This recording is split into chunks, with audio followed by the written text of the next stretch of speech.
Thank you for joining us today for this JMA Bake session. Bake stands for Business Acumen and Knowledge by Experts. We started these webinar series during the pandemic, and due to its popularity, we have kept them going. Topic for today's discussion is key HR priorities, where we'll be addressing retention, gig workforce, diversity and inclusion, and change management through entrepreneurial mindset. Our speaker for today is Mr. Kausik Mandal. Let me share a small introduction of him. Kausik, who is popularly known as K, is a founder and CEO of ETQ, focused on mindset transformation, targeted on the learning and nurturing of entrepreneurial thinking using brain's plasticity from children to adults. ETQ is the patent pending platform and learning methodology to diagnose and improve entreplastic thinking quality. He has been part of remarkable startups like Silicon Hive, acquired by Intel in 2011. Silicon Hive was seeded within Philips Corporate Incubator in the Netherlands. Silicon Hive was one of the world's pioneers in software programmable processors for high performance computing markets as well as mobile computing markets. He has also commercialized new businesses from R&D and Philips Corporate Research Labs, Netherlands. Apart from he is an alumni of Tata and Philips, where he has worked in diverse roles, including being principal consultant to Tata Elxsi Strategy Office. He has lived across Netherlands, Singapore, and India. His deep interests remain in startup, neuroscience, nature travel, and spirituality. I would like to welcome Kausik on JMA platform and now hand over the session to him.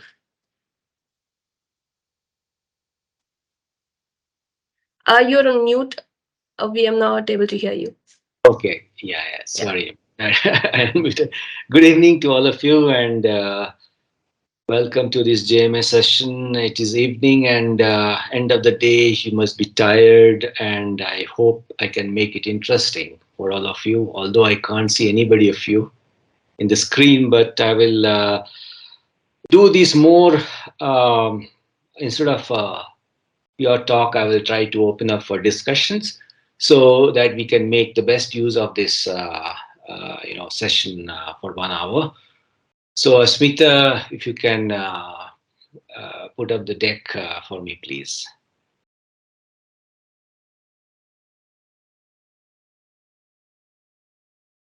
Okay. So my name is Kausik. I'm also popularly known as K. So I'm founder of ETQ, based out of Bangalore, but I also travel between Singapore and Bangalore. So we have two offices for ETQ across Singapore and Bangalore. And we are trying to position ourselves as a pioneer in entrepreneurial thinking. So I'll come back to that later in the presentation. But Smita, if you can put the next the page, please.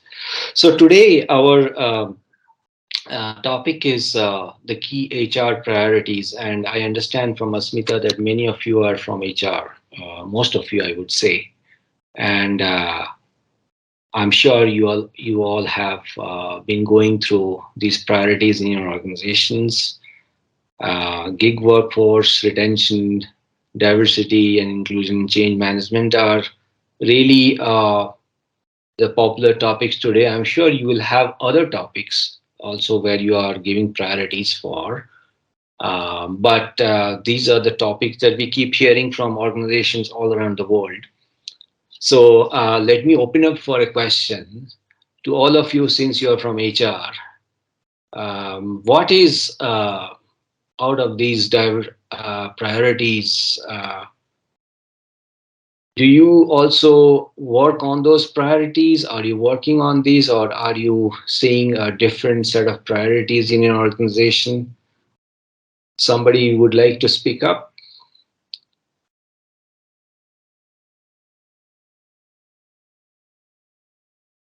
Or raise hand, maybe?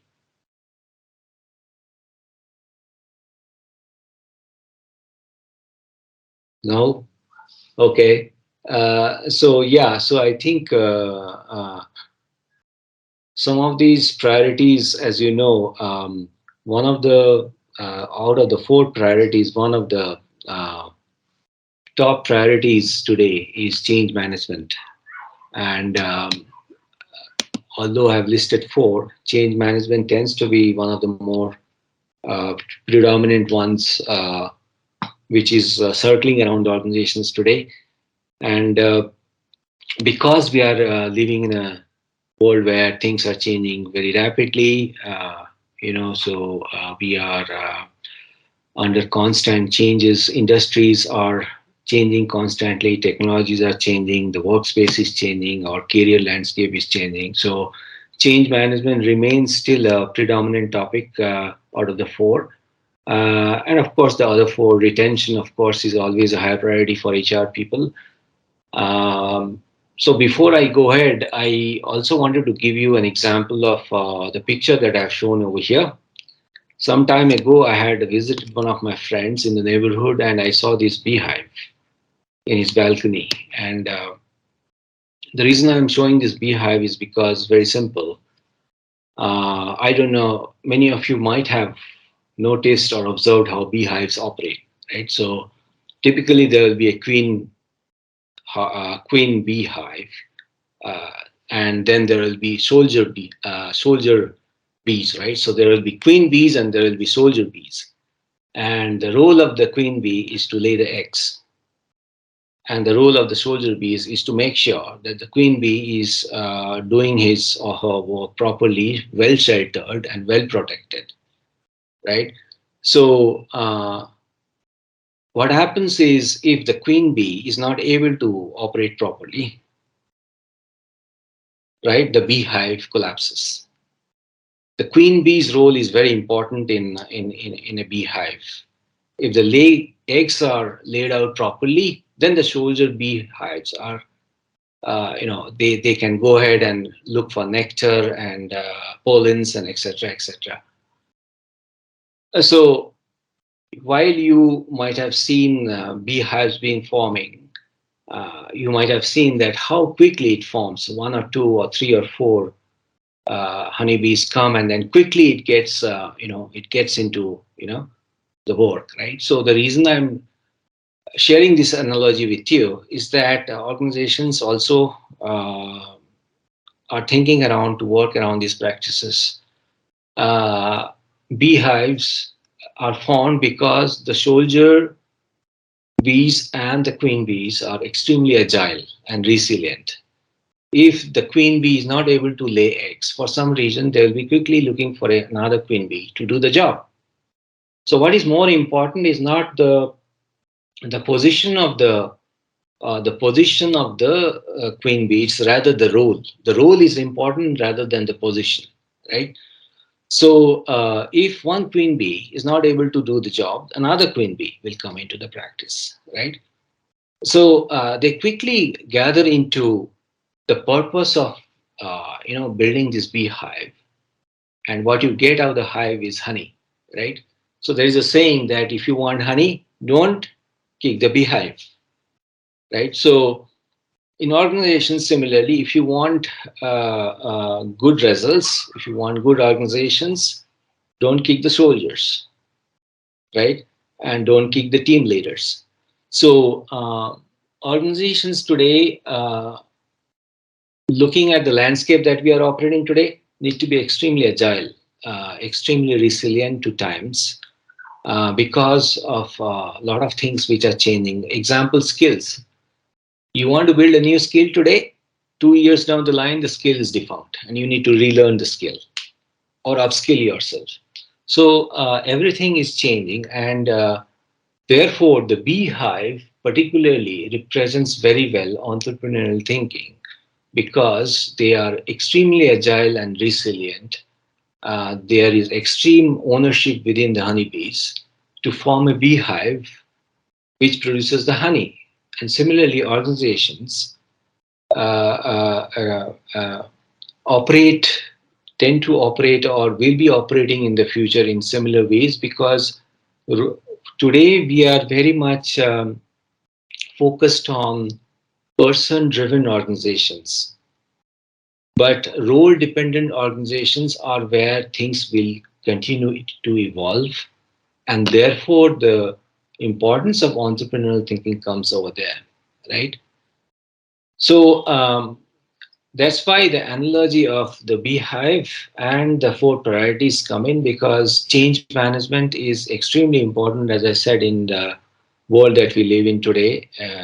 And beehive is a perfect analogy to that. So, but then if you really look at our professions, right, whether we are an employee, entrepreneur, or whether we are a student, or whether we are an artist or a musician, whose key priorities are these? Who does whose which profession does address all these priorities the best? Would anybody have an answer for that? I'll open up for question. Who among all the professions, entrepreneur, employee, artist, musician, students, deal with these key priorities the best? Anybody?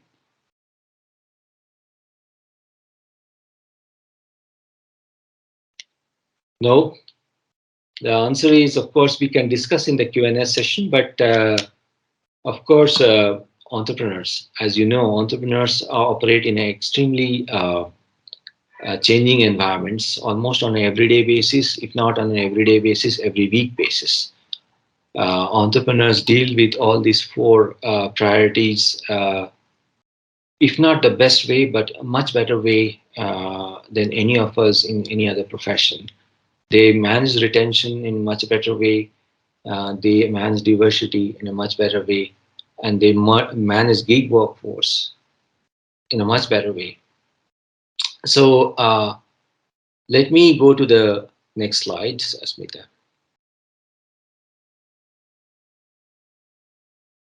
So therefore, what do you think is the need of the hour? The need of the hour, of course, is entrepreneurial thinking, and because there is a lot to learn from entrepreneurs. But obviously, I'm not saying entrepreneurs do everything the best. But there is a lot of mindset that we can take away from them, which we can relearn in our HR practices globally, right? Smita. So while there are other possibilities to address these four priorities, which are bugging the HR organizations globally, but entrepreneurial thinking is one of the predominant mindset, right, which is necessary in today's world. The beehive is a perfect example. The beehive is formed because of great mindset of all the honeybees and great attitude. So what I'm trying to say is great organizations are built with great mindset and great attitude before skill set. There's a predominant focus today on skills, but great organizations are built because they have great mindset within certain facets of their organizations, right? They have great attitude. So I'm going to talk more on this. Smita, next slide. Let's look at what is typically an entrepreneur's mindset. Entrepreneurs typically work on impact, meaning, and purpose. I'm not saying they are not. They also work on. They also look for money. They want to make money, but they also look for creating an impact through their ideas. They take highest amount of ownership in whatever they do. They are quite risk savvy, quite creative, and moderately, more or less, most of the entrepreneurs are uh, well socially oriented, I would say, right? Every day, every week, every month, every year for them is a trade off, because they are working on environments where they have scarce resources, both in terms of money, time, and manpower. So they can deal with scarce resources, and they can trade off, they can manage things much better than any other professions. They like to think differently, and therefore they are entrepreneurs. They are flexible, they want to be independent, and the most important thing is they are very agile, resilient, and courageous. What I mean agile, resilient, and great is agility is basically, as you know, they can move fast, they can change fast, they are extremely resilient to challenging circumstances, and they have high courage, and that's why they become entrepreneurs.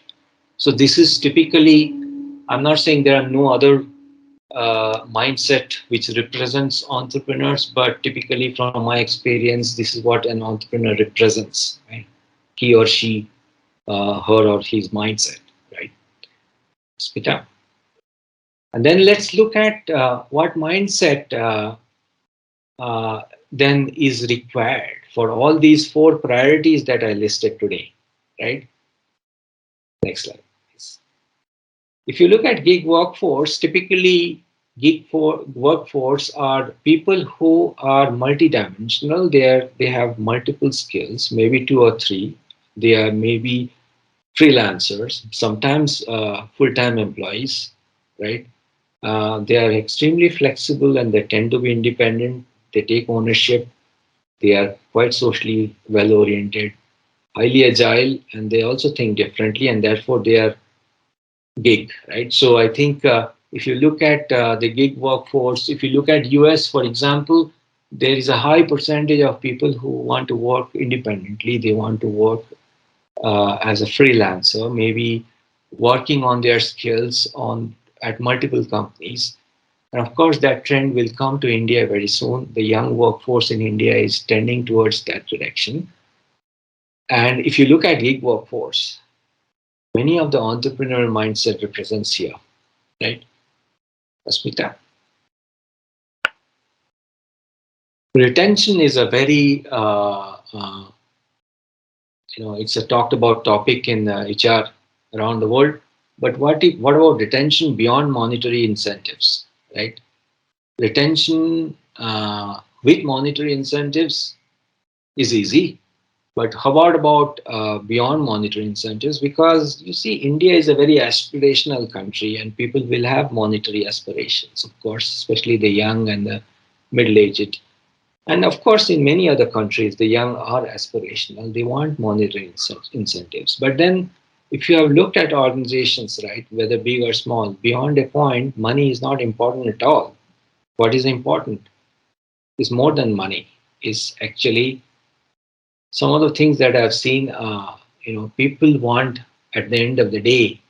It's like the Maslow's hierarchy curve, right? After the monetary incentives, people look for little bit of independence within set boundaries.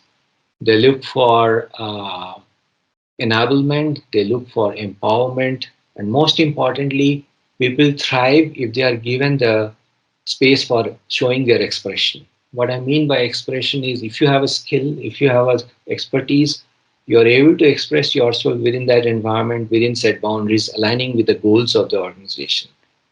I'm not saying you express yourself which is not aligned with the organization's goals, but then people thrive when you empower them, when you allow them to express themselves.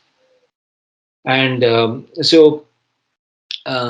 is what retention beyond monetary incentives means, right? So, impact, people look at the end of the day, even if you look at large companies like Tata, people pick up employees, you interview them, people will look for creating impact in their own way.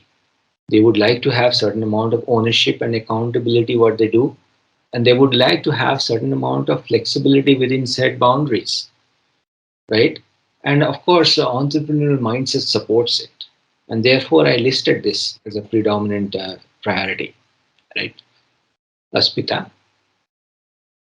Diversity and inclusion is always talked about, has been talked about for the last couple of years in organizations, and even today it's getting more important, but it has been in practice. How do you do it, right? That's the more important thing.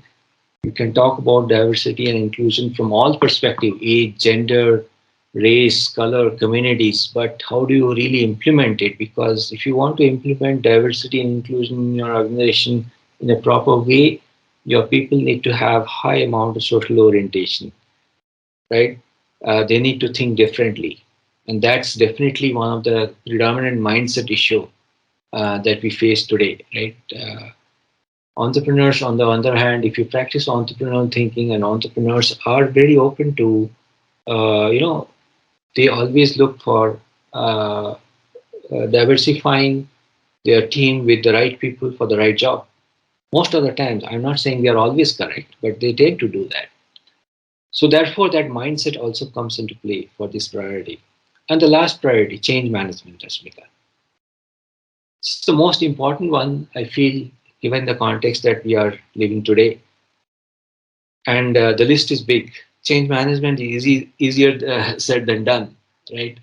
And when you really are a change agent, right? You are actually, if you are a change agent within the large or within a large or mid-sized organization, you are really looking at how is your risk orientation, how creative you are, and how innovative you are. What is your social orientation? Predominantly matters. How you socialize with people, how you deal with people, how you manage people, how creative you are on managing those changes, right? And what is your risk appetite for those changes?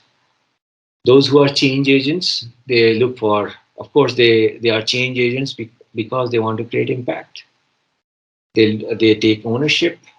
They look at trade-offs. Of course, if I do this change, what happens? What's the consequence? Right?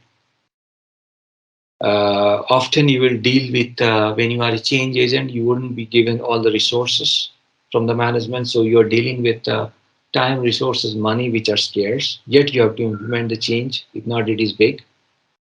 And above all, when you do a change, you need to think differently. You need to be agile, you need to be resilient, and you need to be courageous to implement those changes because you are dealing with a situation. You are actually taking a risk within the organization, which you don't know whether if you implement it, you will get the right results. Yet you are working on for a change, right? And that change is very constant today, right?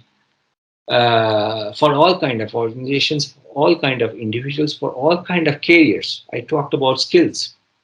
Skills today, you learn something, you learn coding. After 1 year, you will be defunct. You need to learn the new coding skills, right? So it is everybody. This change is one of the predominant HR topic today, and I feel it can be solved by entrepreneurial thinking, right?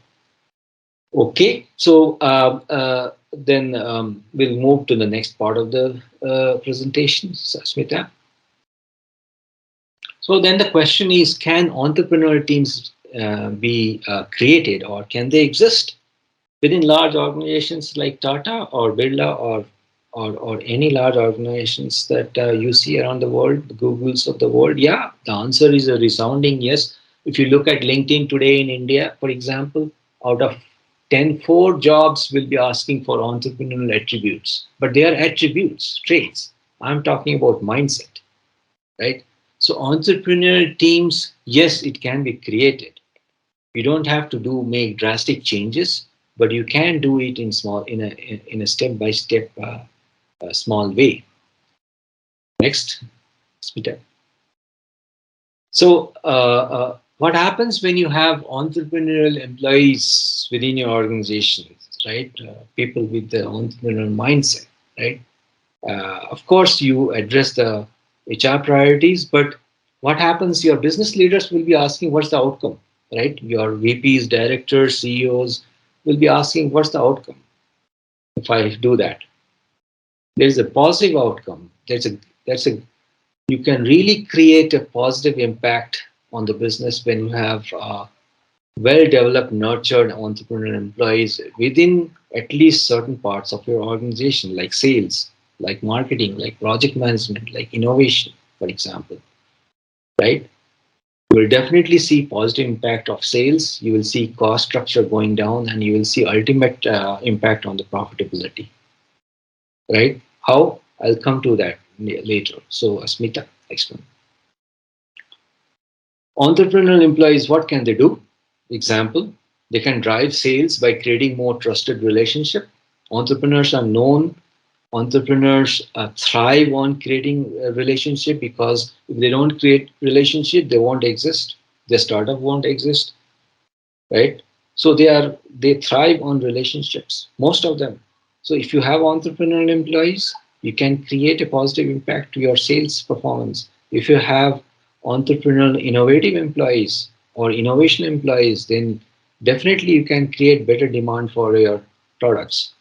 If you have entrepreneurial employees within your project management team, you can create better agility. I'm not saying they can always, I'm not saying there won't be any project overruns. If you have entrepreneurial employees, there still will be, but the performance will be much better in terms of agility and cost management because they come with a mindset which is driven to improve sales with scarce resource management, move fast, and be resilient.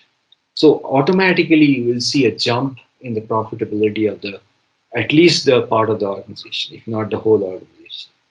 Right? Asmita. Then the question is what and why? Why should we have entrepreneurial employees in an institution? Answer is very simple. The cause and effect. The effect, you will be asked by your business leaders what will be the impact. The impact, of course, is, as I said, on sales, cost, and profitability. Right? If you have impact on sales, if you have impact on cost, it will impact your profitability. But then why? That is the question.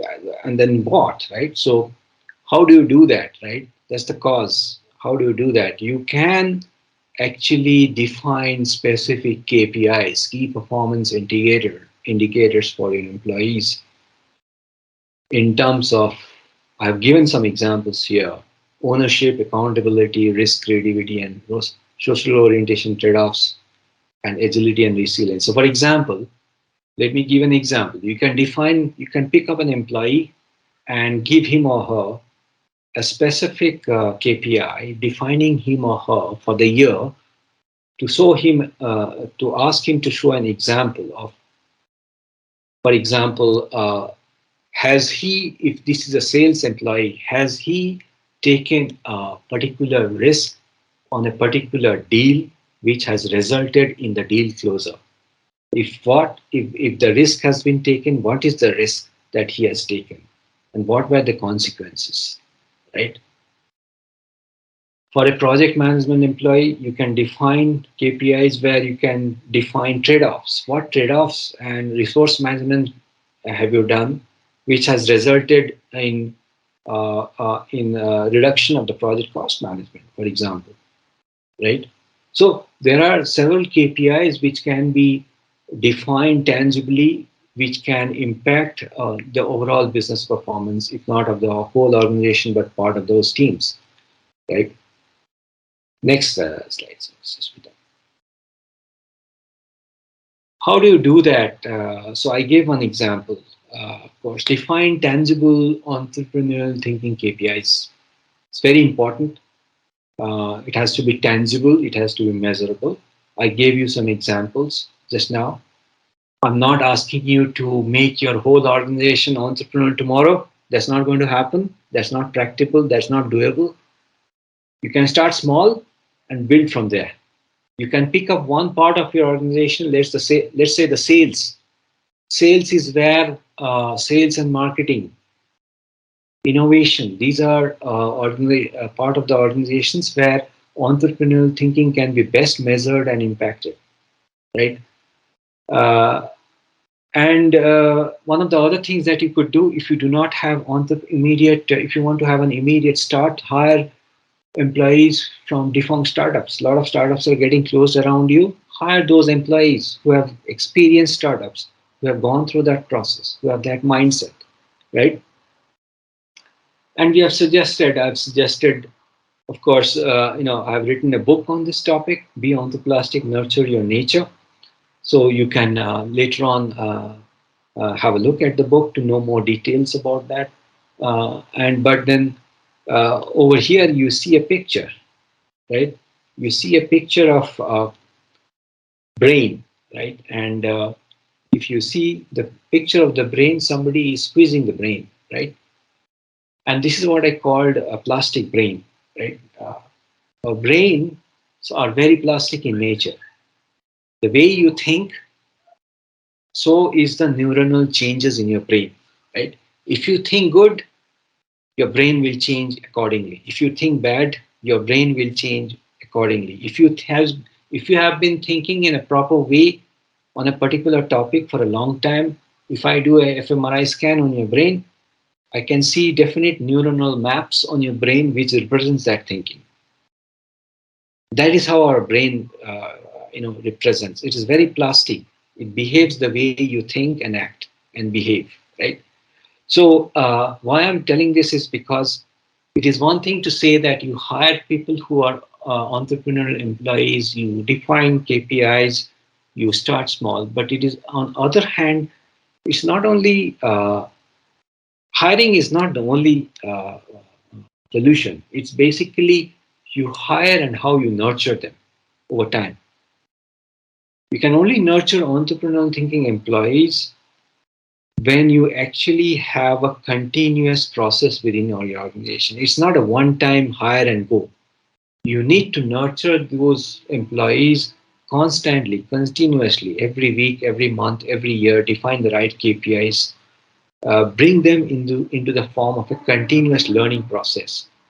And when you do that, that represents the brain's plasticity. So, plasticity, which I'm talking about here today in my book, is all about how you develop entrepreneurial thinking by nurturing on brain's plasticity or neuroplasticity in neuroscience terms, right? So, Shweta, the next slide, please. This is what onthoplasticity represents, right? The brain gets rewired over time. As you nurture risk, as you nurture your creativity, as you nurture your social orientation over time, your brain maps will look differently depending on what you nurture. Uh, when I mean risk, innovation, or creativity, and social orientation, I don't mean that you need to take risk like an entrepreneur in an organization. Because if you behave like an entrepreneur, true entrepreneur within a large organization, sooner or later you will have trouble with your boss. Because the context for entrepreneurial thinking for large organizations or even in mid-sized organizations is different. You need to think about risk, creativity, and social orientation, your human factors, in a very different way in larger organizations compared to startups. For example, when I mean creativity, you don't have to become an Einstein tomorrow. How you are creative in your daily work is what impacts your on the job performance, and it indirectly and directly impacts your KPIs. So, entreplasticity is all about entrepreneurial thinking plus brain's plasticity. And depending on how your employees nurture them over time, the part of your organization, the brain maps, the neuronal changes happen, as I have shown in the picture over here, right? You grow your neuronal branches. It's called dendrites. You see the circles, these are neurons. You see the branches, these are called dendrites. You have more dendrites, you become more ontoplastic over time. More dendrites means you are actually growing your creativity, your memory function, your everything in your brain, right? So it has all positive impact. Smita, and how do you do that? There is one more way, of course, and here in ETQ, we also use brain diagnostic products, so or mindset diagnostic products. We call it Questor. So if you look at this curve, right, this typically represents our learning process over time. This is how every human being evolves over his or her lifetime. If we look at this curve, it is typically representing learning, unlearning, and relearning. Learning, when you learn, you become aware of changes and improvements that you need to do in your mindset. As you unlearn, the curve goes down. As you learn about your motivational factors, as you learn about your biases within your mind, your learning tends to temporarily go down, but then it grows up suddenly as you relearn yourself and become a new person to become ontoplastic over time. So this curve is typically a journey of learning, unlearning, and relearning. As you learn, you start to grow. As you unlearn, you start to degrow. And then as you relearn, you start to grow and become ontoplastic over time. And that's when you become, you develop a career which is more sustainable over time, right? Otherwise, you keep struggling. As we know, a lot of employees struggle over time because they focus too much on skills, but then they ignore the mindset, right? So ETQ works a lot on mindset diagnostics. Quester is our products which helps diagnose the mindset and helps you understand the gaps. If you know your gaps, you'll be able to address them better with our teaching courses, of course. So that's how. And then, so I spoke today about the four priorities, right? HR priorities, why entrepreneurial thinking is important. But not only entrepreneurial thinking is enough. Entrepreneurial thinking is important, but it is not enough. You need to really think about how to nurture it, and that's where brain's plasticity comes in. And therefore, being entreplastic is the ideal way to really nurture entrepreneurial employees to deal with all the HR challenges that we are facing today. I've talked about the why and what and how you implement it in a more practical way. And then now I'll open up for Q&A, Asmita.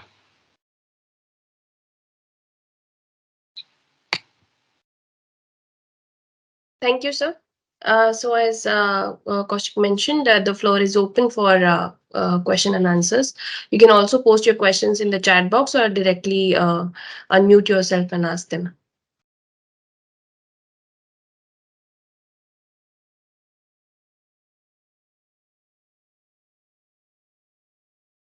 Yes, Sridhara, please go ahead. Yes. Yeah, hello, sir. So not from the HR background exactly, but I had a query. Yeah.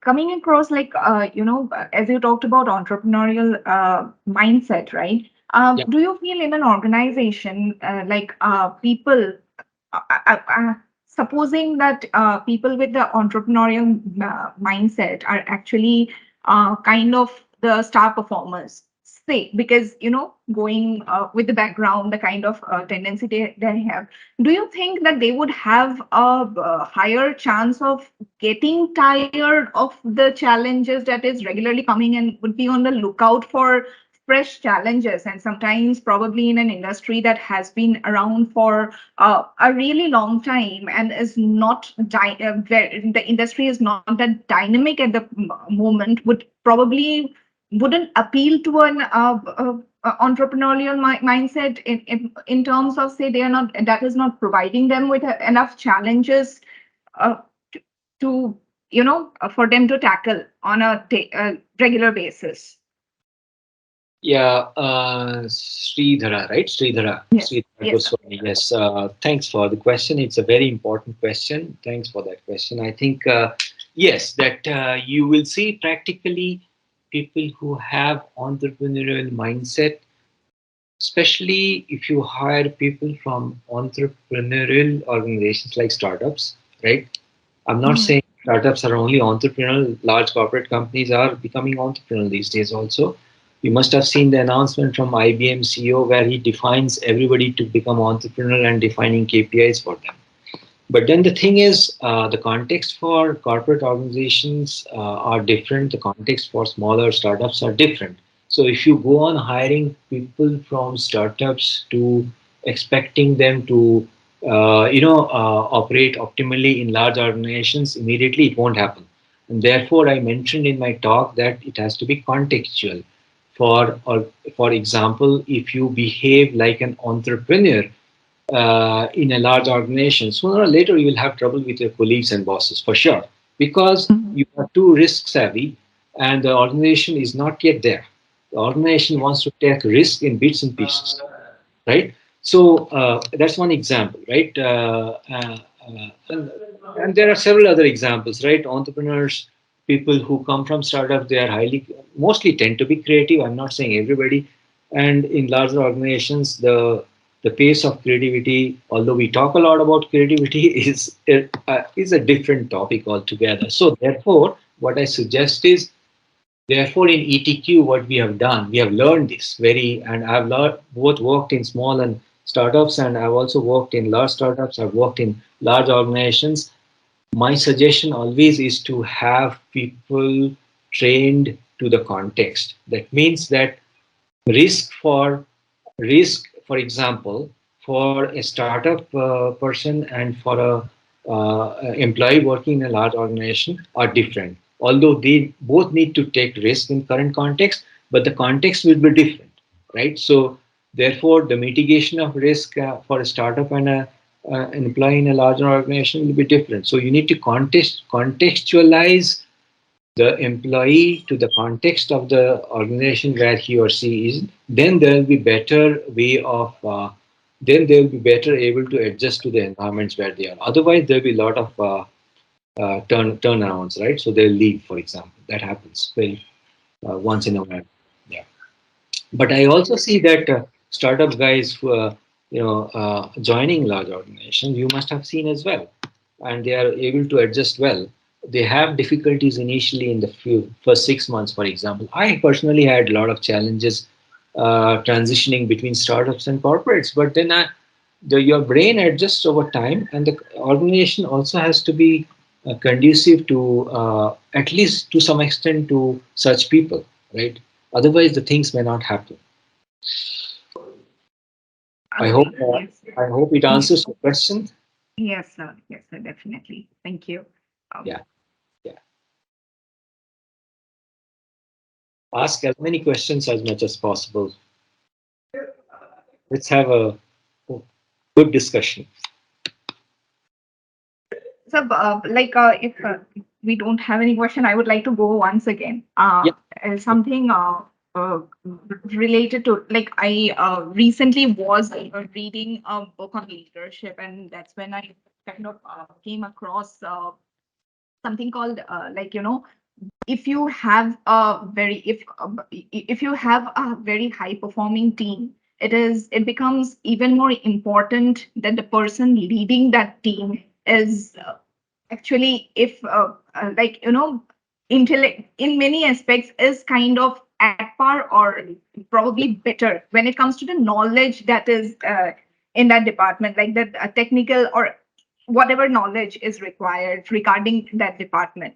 yeah, Otherwise, it becomes over time it becomes very difficult to handle that team, because they are raring to go, they have the necessary knowledge, they are hungry for more. But like, just out of curiosity, have you come across any such team? Like, how do you suggest something of that sort? This is just out of curiosity. yeah. So I think that's again a question, good question. Uh, the answer is multifold. If you if you are yourself a person, you might as well think of building a team with A plus people. Okay. Mhm. If you want to build an organization which is A class, might as well have, or you are a person, for example, let's take a grade, right? You might as well have team members who are A plus, who are even better than you, or somewhat similar to you. If you are a B person, similarly, same way. But then the problem is that in organizations, especially larger ones, it doesn't happen in that way. It happens that the leader is A and the rest of them, some of them are A, some of them are B. It because there is a fundamental difference in thinking in large organization startups.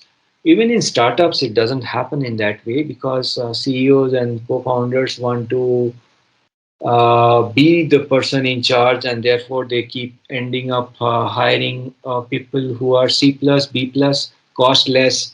They cost less, so they hire, and so all these things come into play. It's actually coming back to that example of honeybee that I gave, right? Problem is that people are looking for the organizations today are people driven. They are not role driven, right? When you are looking for roles, when the role becomes important, then you can alleviate such issues. When the person becomes important, then you cannot alleviate such issues, because the person will always have to have a, authority becomes more important than enablement, right? So authority is still important in today's large organizations. If you look at leaders, they are very authority and people driven, right? So they are not, role is not important yet, but it will come into play very soon.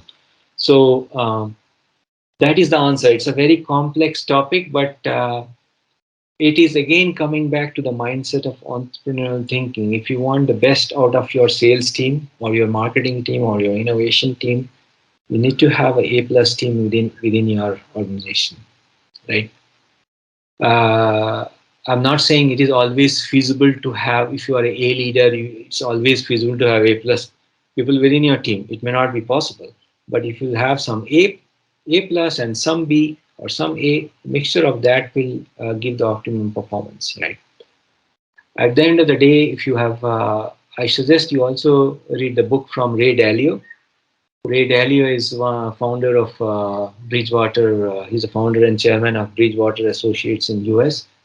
He wrote a book called Principles, and he talks about one particular thing which is called truth.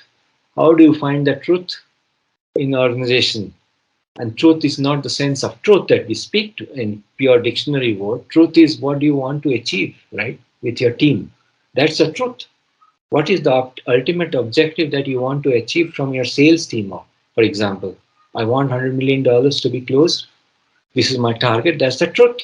And if you want to achieve that truth, you might as well have the best team within you.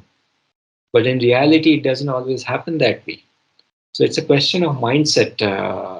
So I think it will take a little while to evolve to that. But even you might as well, follow the podcasts of Guy Kawasaki, who was the co-founder of Apple. He talks about A, B, C teams, how to build A plus, B plus, C plus, or A class teams, B class team, whatever, right? So I think that is another way. I think there is another resource that you can really go through. But it's a practical challenge all organizations go through. So it is not easy to solve, but if you have a mindset that my team members will be better than me, it doesn't matter, then you can solve the problem yourself. If you don't have that mindset, and if you have the mindset that my team members will be not as good as my caliber, then you will not be able to solve the problem. Yeah, makes sense. Thank you. Thank you. Yeah. Thank you, Sridhara, and thank you, Kate. The next question is by Mr. T. N. Ramprasad. He asks, what are the traits we should be looking in potential employees being recruited through interviews to judge they possess entrepreneurial mindsets? How do we assess them in a half an hour time of interview? Yeah, it's difficult to judge a person within half an hour on entrepreneurial mindset. I think it's best way to do that with certain amount of traits. If you're talking about especially traits, personality traits and all, there are a lot of personality tests that you can do. If you are really looking at if the person has the right mindset, you may also consider that what I presented in my slide. You may try our Quester products, where we really look at mindset, and Quester really within a span of 20 to 30 minutes, it captures the mindset of the person, and it gives a report in terms of certain orientation of his or her mindset, and gives the gaps. So you know without an interview where the gaps are and what the person is, right, in terms of mindset. And then from there you can make a decision. Traits in a half an hour interview is extremely difficult to determine, to be honest with you, unless you do a personality test very centered around entrepreneurial traits, right? So, and if you are really judging a person within half an hour whether he has the right entrepreneurial traits within half an hour interview, that may not be the right process. I'm afraid that's not the right process, because yeah, as I said, the reason, right, it's not easy to judge a person within half an hour, the personality of the person, right? You may ask certain questions about For example, there are three things that we focus in ETQ, right? Predominantly, our framework of entrepreneurial thinking focuses on risk orientation, social orientation, and innovation slash creativity orientation. Please do not mix up innovation and creativity. They are two completely different topics. There are a lot of organizations that mix up both, but they are two different stuff. So we measure mindset in terms of risk, innovation, and creativity, social orientation. In case of small children, also their habits. So if you are looking at personality traits and stuff like that in half an hour interview, see ask very pointed questions and give maybe a case study or a simulated case study or a pointed question particularly on these three topics, and then or at least one or two topics. You may not be able to cover all the three topics, but maybe risk or maybe innovation and creativity or maybe social orientation or his or her habits, and then you can capture at least a facet of his trait, so but you cannot capture the full facet of the person for sure.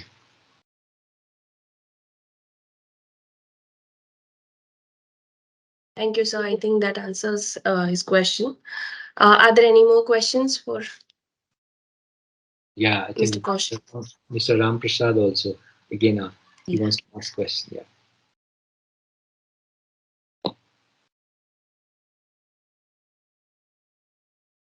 I think Mr. Ram Prasad had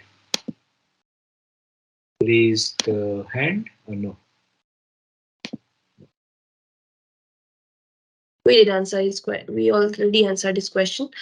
So if there are any more questions, please go ahead. We have few minutes left in the meeting.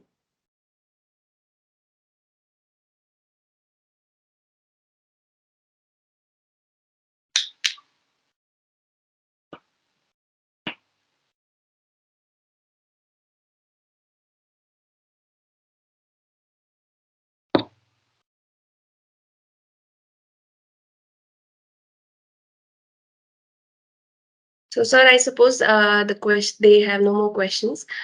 So, even if you come up with any more doubts, you can reach out to us, and we will share your queries and doubts with Kaushik sir, and he'll be happy to answer them, I'm sure. Sure. So, Thank you. thank you. Thank you, sir, for accepting our invitation and sharing your expertise. This was really a different session. I personally learned a new term and anthroplastic, so that was a takeaway for me, and I'm sure our participants are feel the same. So thank you all for joining in. I have shared a feedback form on the screen. Please scan the QR code and share your feedback. This helps us plan such sessions in future as well. Kaushik sir, we hope to host you here in Jamshedpur soon in future, and we look forward to more such collaborations. So thanks again, and thank you to all the participants. Please follow JMA on the social media platforms to get regular updates of our upcoming programs. We have a JMA Management Olympiad on 10th and 11th of March. Please reach out to your HRs to participate. And since HRs are here, I would like to request them to please circulate the information and get the nominations. So thanks again and have a wonderful evening. Thank you, Asmita. Thank you so much. Thank you for everybody for joining today. It was a pleasure. Thank you. Thank you. Bye bye. Take care. Thank you.